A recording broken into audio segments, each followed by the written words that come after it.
Captain Vorthok stood on the bridge of his massive ship, looking down at the green jungle planet below. His forearms crossed as he watched the small human figure moving slowly through the thick trees. The alien captain's scaly skin rippled with what passed for laughter among his kind. Down on the planet's surface, Dr. Jake Morrison wiped sweat from his forehead for the 100th time that day. The jungle heat was brutal, and his old metal detector kept giving false readings. He had been on this planet for 3 months now, digging through ancient ruins that most experts said were worthless.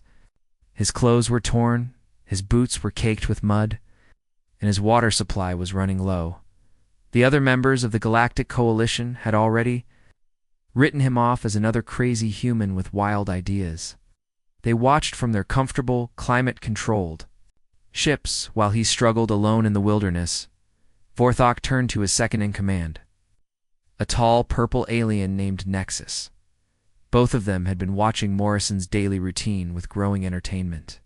Every morning, the human would wake up in his small tent, eat his basic rations, then spend 12 hours scanning the same area with equipment that looked like toys compared to their advanced technology. "This is better than our entertainment." "Programs," Vorthok said, his voice making a clicking sound that his species used for amusement. Watch him drag that ancient detector around. Does he really think he can find something we missed?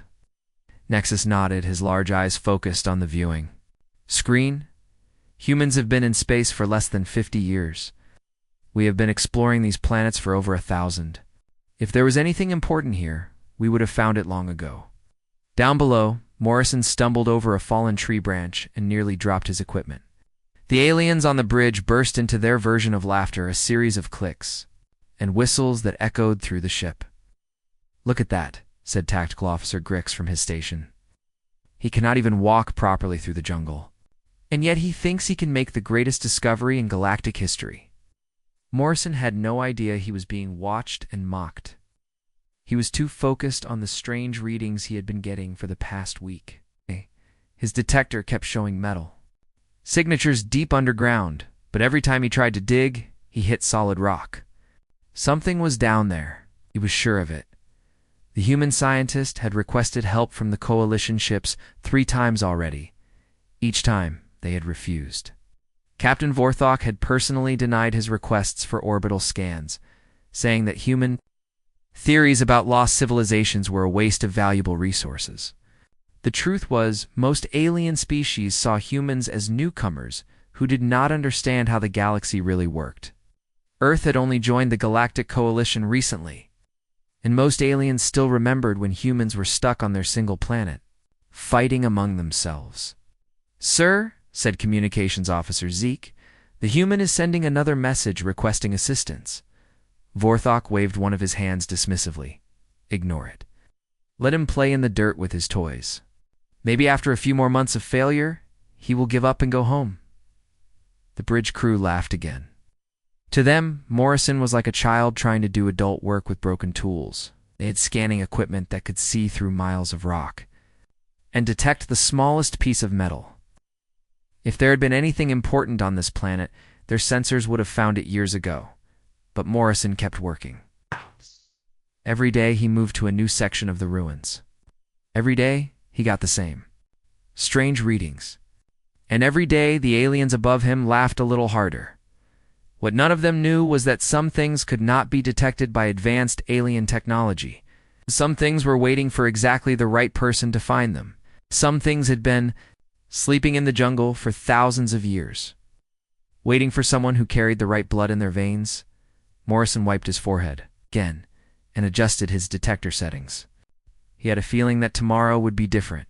He had a feeling that all his hard work was about to pay off in ways that nobody, especially the laughing aliens above, could possibly imagine. The jungle was about to give up its greatest secret. Jake Morrison had been digging in the same spot for 3 weeks straight. His hands were covered in blisters. His back ached constantly, and he had run out of clean clothes days ago. But something kept telling him to keep going. The metal detector. Readings were getting stronger every day. On a Tuesday morning, it started like any other. Morrison's ground radar suddenly went crazy. The screen lit up with signals he had never seen before. The readings showed something huge buried deep under his feet, metal signatures that stretched for miles in every direction. His hands shook as he stared at the display. This was not some small artifact or ancient tool. This was massive. Whatever lay beneath the jungle floor was bigger than anything he had ever imagined finding. Morrison grabbed his communication device and sent the data directly to Captain Vorthek's ship. For the first time in months, he felt excited instead of exhausted. This was proof that he had been right all along. Up on the Coalition ship, the bridge fell completely silent. The usual clicking and chattering stopped as the alien crew stared. At their screens, the data Morrison had sent was impossible to ignore. "Run those scans again," Vorthok ordered, his voice no longer filled with amusement. Science Officer Kelm worked frantically at her station, her 6 fingers dancing across the controls. "Sir, the readings are accurate. There's something enormous. Down there? The metal signatures are unlike anything in our databases." Within minutes, the entire mood on the bridge had changed. The aliens who had been laughing at Morrison just hours before were now preparing emergency landing procedures. Heavy excavation equipment was loaded onto transport ships. Scientists grabbed their most advanced scanning tools. "Move fast," Vorthok commanded. "I want to know what the human found." The alien ships descended through the planet's atmosphere like falling stars. When they landed near Morrison's campsite, the jungle shook from the impact. Massive machines emerged from the cargo holds, diggers that could move mountains and scanners that could see through solid rock. Morrison stepped back as the aliens took over his excavation site. Their equipment was so advanced that it made his metal detector look like a child's toy. Giant mechanical arms reached deep into the earth, pulling away tons of dirt and rock in minutes. But as the digging continued, something strange happened. The deeper they went, the more confused the alien scientists became. Their scanners were giving readings that made no sense. "The metal composition is impossible," Kelm reported, her voice shaking. "These materials do not exist in our periodic tables. Our computers cannot identify what this thing is made of." Hour after hour, the excavation continued. The aliens worked with desperate energy, as if they knew they were uncovering something that would change everything. Morrison watched from the sidelines, feeling both proud and nervous. Finally, after 2 days of non-stop digging, they broke through. What emerged from the earth left everyone speechless. It was a starship, but unlike any vessel that had ever been built. The hull was smooth and black, made from materials that seemed to absorb light itself. The ship was massive, over 2 kilometers long and half a kilometer wide. Its design was elegant and terrifying at the same time. The alien scientists ran every test they could think of. Their most advanced scanners bounced off the hull without providing any useful information. Materials registered as elements that did not exist according to galactic science. "How old is this thing?" Vorthok asked, staring at the massive vessel. Kelm checked her instruments again and again, not believing what she was seeing. "Sir, based on the rock layers around it, this ship has been buried for at least 50,000 years. Maybe longer." The aliens stood around the excavation site in stunned silence. 50,000 years ago, most of their civilizations did not even exist yet. This ship predated their oldest historical records by tens of thousands of years. Morrison walked slowly to the edge of the massive vessel. Along the hull, he could see strange symbols carved into the metal. The markings looked almost familiar, like words he had seen before but could not quite remember. He reached out and touched the hull gently. The metal felt warm under his fingers, as if it was alive. "This is not from any civilization we know," Morrison whispered, his voice filled with wonder and fear. Above him, alien crew members looked at each other with growing concern. They had stopped laughing at the human completely. Now they were starting to worry about what they had helped him uncover. Jake Morrison stared at the strange symbols carved into the black hull of the ancient ship.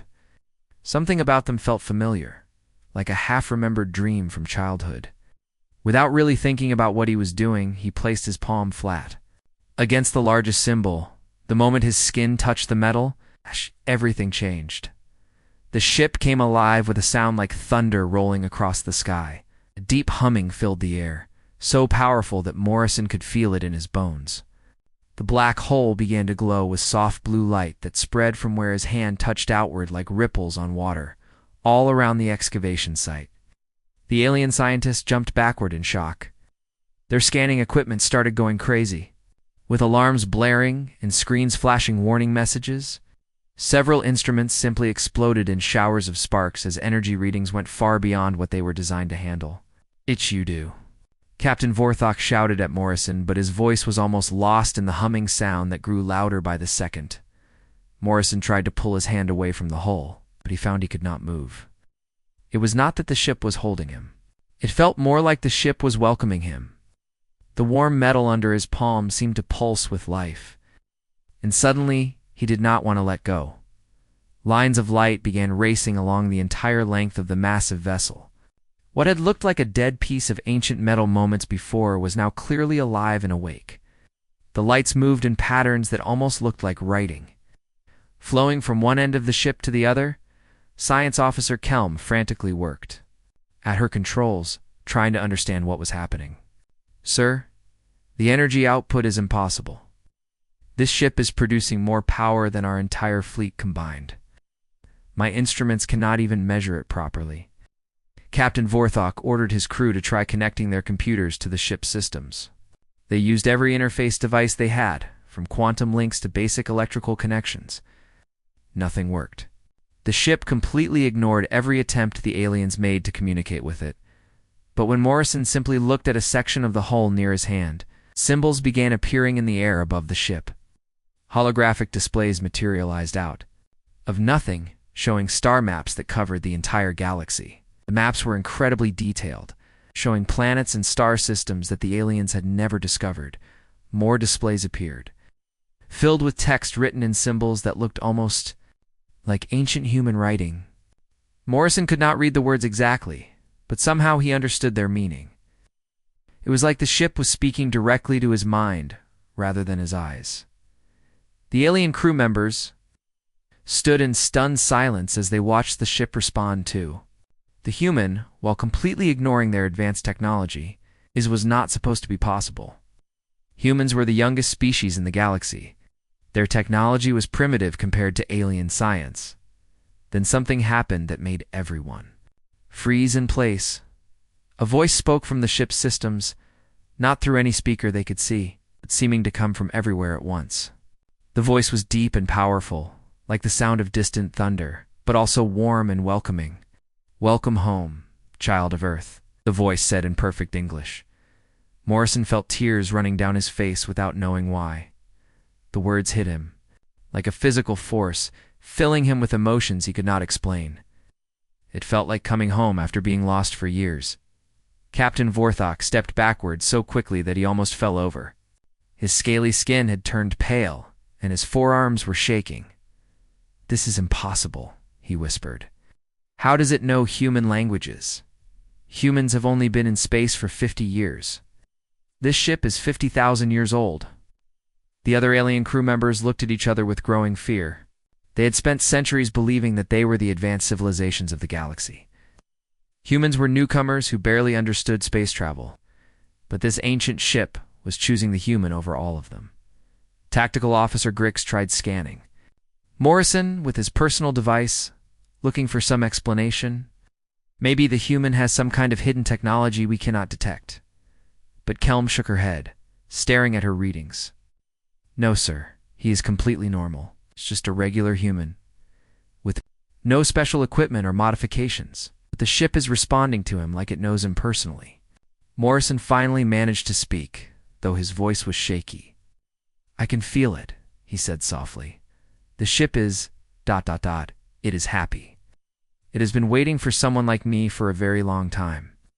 The voice from the ship spoke again, and this time there was joy in its tone. "The children of the Makers have returned. The long exile is over." Jake Morrison felt something incredible happening inside his head. It started as a gentle tingling like warm water flowing through his thoughts. Then suddenly, knowledge began pouring into his mind faster than he could process it. Images, memories, and information that was not his own filled every corner of his consciousness. he saw flashes of incredible cities floating in space, with towers that reached toward the stars. He witnessed massive fleets of ships unlike anything that existed today, traveling between galaxies as easily as cars move between cities. Most importantly, he saw the faces of the people who built these wonders, and they looked exactly like humans. The ship's ancient computer was sharing its memories with him, showing him the true history of the galaxy. What Morrison learned made his legs weak, and he had to lean against the ship's hull to keep from falling down. "Oh my God," he whispered, his voice barely audible above the humming of the awakened vessel. The aliens around him had no idea what was happening. They could see that Morrison was experiencing something profound, but their scanners could not detect the flow of information passing between the human and the ship. To them, it looked like Morrison was simply standing still with his eyes closed. "Captain." Vorthok grew impatient. "Human, what is happening? What is that ship telling you?" Morrison opened his eyes, and everyone took a step backward. His pupils were glowing with soft blue light, the same color as the energy flowing through the ship's hull. When he spoke, his voice carried a weight and authority that had not been there before. "Everything we thought we knew about galactic history is wrong," Morrison said slowly. "Humans are not newcomers to space. We are not the youngest species. In the galaxy, we are the oldest." Science Officer Kelm laughed nervously. "That is impossible. Human civilization is only a few thousand years old. Our records show that humans were still fighting with primitive weapons when our civilizations were already traveling between stars." But Morrison shook his head, and suddenly he was speaking with knowledge that came from thousands of years of stored memories. "Your records only show what happened after the Great War. Before that, there was a different galaxy entirely. The ship's holographic displays changed, showing new images that made the alien crew members gasp in shock. Revealed the true scope of an ancient empire that had once covered the entire galaxy. At the center of it all was a species that looked exactly like modern humans. We called ourselves the Makers," Morrison continued. His glowing eyes focused on something far beyond the jungle around them. "For millions of years, we ruled peacefully. We created wonders that your current civilizations cannot even imagine. We built planets, moved stars, and brought life to dead worlds across the galaxy." Captain Vorthek's scaly skin was turning pale as he listened. This was not possible. Humans were weak, primitive creatures who had barely learned to leave their home planet. They could not be the descendants of a galactic empire. But the ship's records were undeniable. The holographic displays showed the Makers at the height of their power, with technology so advanced that it seemed like magic. They had servants various alien species who helped maintain their vast empire. Among those servant species were the ancestors of every alien race now standing around the excavation site. "Your people," Morrison said, looking directly at Vorthok. "Your ancestors served in our armies. They maintained our ships, tended our worlds, and helped us explore the farthest reaches of space. You were valued allies, but you were not the rulers." Vorthek's voice came out as a whisper. We served you?" Morrison nodded sadly. "Until the war came. We do not know who started it or why, but it consumed everything. Entire star systems were destroyed. Billions died in battles that raged for centuries. The Makers realized that our empire was doomed. Ships' displays showed scenes of incredible destruction. Planets cracking apart, stars being extinguished, whole sections of the galaxy becoming lifeless voids. It was devastation on a scale that modern civilizations could not comprehend. "To save our children," Morrison continued, "the Makers made the hardest choice in our history. They scattered us across the galaxy, sending small groups to distant worlds where we could hide until the war ended. But to protect us from being found, they wiped our memories completely." The aliens listened in stunned silence as Morrison revealed how human colonists had been placed on thousands of worlds, including Earth.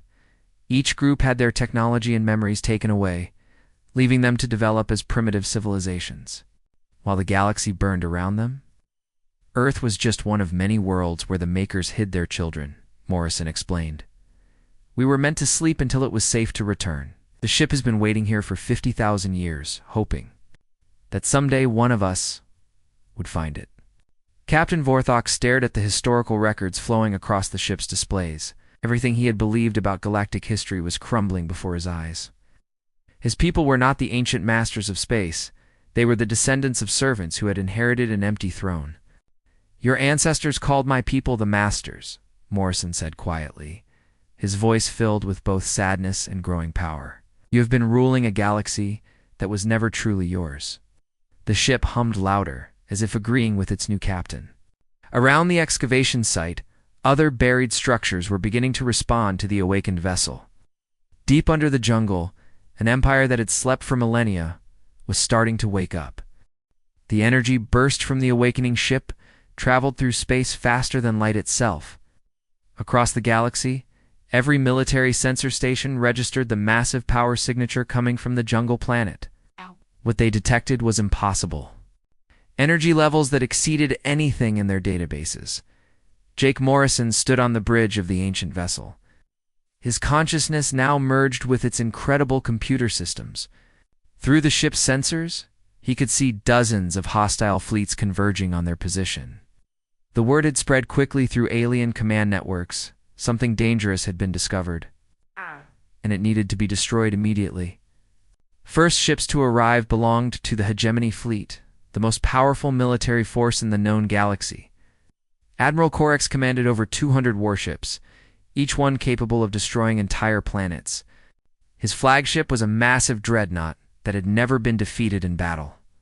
Morrison felt no fear as he watched the enemy fleet take attack positions around the planet. The ancient ship beneath his feet hummed with power that made modern weapons look like children's toys. Through his connection with the vessel, he understood capabilities that no current civilization could match. Admiral Corax's voice crackled through the communication systems, filled with arrogance and anger. "Human vessel, you will surrender immediately. Power down your systems and prepare to be boarded. Any resistance will result in your immediate destruction." Morrison smiled as he activated the ship's communication array. His response went out on all frequencies, ensuring that every military vessel in the area could hear him clearly. "This is Jake Morrison, speaking for the Children of the Makers. You have exactly 1 minute to withdraw from this system." The alien admiral's laughter echoed through space. "One human with an ancient relic thinks he can threaten the entire Hegemony fleet? Open fire on that ship. Show them what happens when primitives try to challenge their superiors." 200 alien warships opened fire at once. Energy beams that could crack moons converged on Morrison's position. Missiles capable of destroying cities streaked through space toward the ancient vessel. The combined firepower was enough to turn a small planet into dust. But when the weapons struck, something impossible happened. The attacks simply vanished. Every energy beam, every missile, every destructive force disappeared the moment it touched the ship's shields. It was not that the attacks were deflected or absorbed. They simply ceased to exist. Morrison felt the ship's amusement through their mental connection. These weapons were like throwing rocks at a mountain.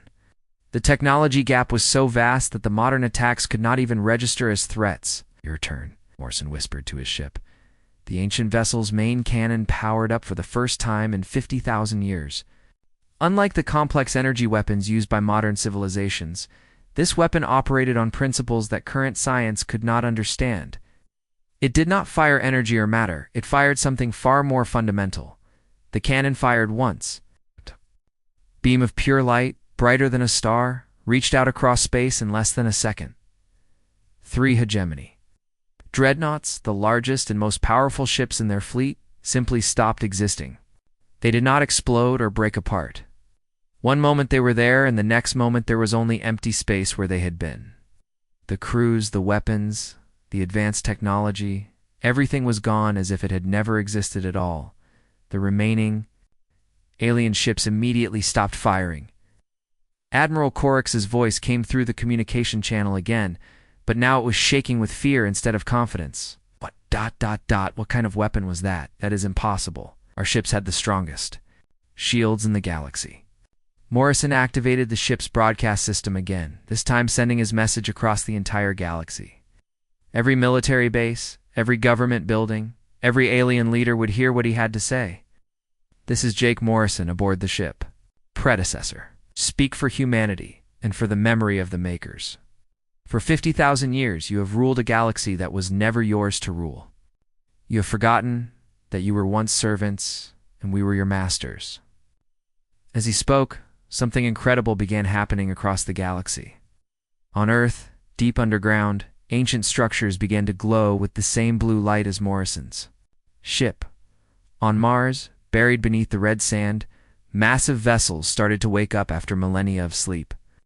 On colony worlds where humans had settled, forgotten ruins suddenly came alive with power. The long sleep is over, Morrison continued. Humanity remembers who we really are. We are the children of the makers, the rightful inheritors of this galaxy. The servants have ruled long enough. Across human space, ancient ships rose from their hiding places. Each one was commanded by humans who suddenly remembered their true heritage. The scattered children of the makers were waking up, and they were not the weak newcomers that alien civilizations had believed them to be. The hegemony. Fleet retreated in panic as more ancient ships appeared around the jungle planet. Admiral Corix's remaining vessels fled toward the edge of the system, their weapons useless against technology that defied the laws of physics as they understood them. Morrison stood on his bridge, watching the alien ships disappear into hyperspace. Around him, holographic displays showed similar scenes playing out across the galaxy. Everywhere humans lived, the sleeping ships of their ancestors were awakening. The masters were coming home, and the galaxy would never be the same again.